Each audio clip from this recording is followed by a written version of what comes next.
Il aura joué le suspense jusqu'au bout. À 12h03, Éric Zemmour franchit le pas.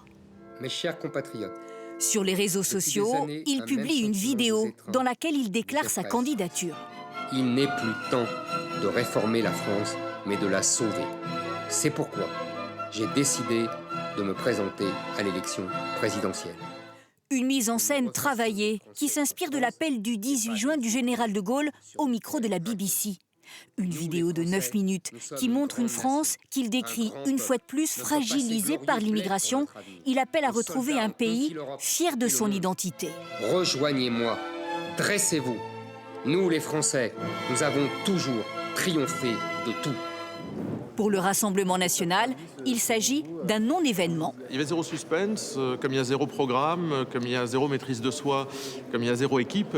Les Républicains ironisent sur la date de cette annonce. Le moment qui a été choisi, qui coïncide avec la désignation du candidat Les Républicains, montre que finalement la candidature d'Éric Zemmour a été réfléchie par rapport à la candidature de la droite.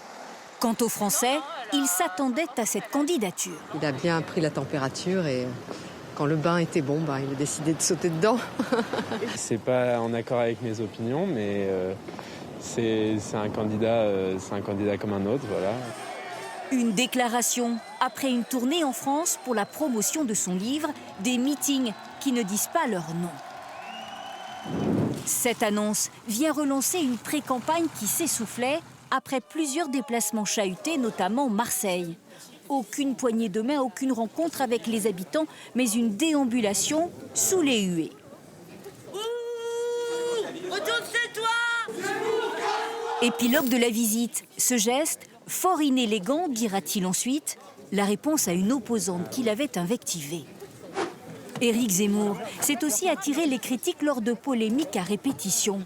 Déplacement controversé au Bataclan pour accuser François Hollande qui n'aurait pas protégé les Français. Cette déclaration, espère ses proches, va permettre un nouveau départ. Le plus dur reste à faire. Réunir des financements, collecter les 500 parrainages indispensables pour se présenter. Le candidat Éric Zemmour est au pied de la montagne.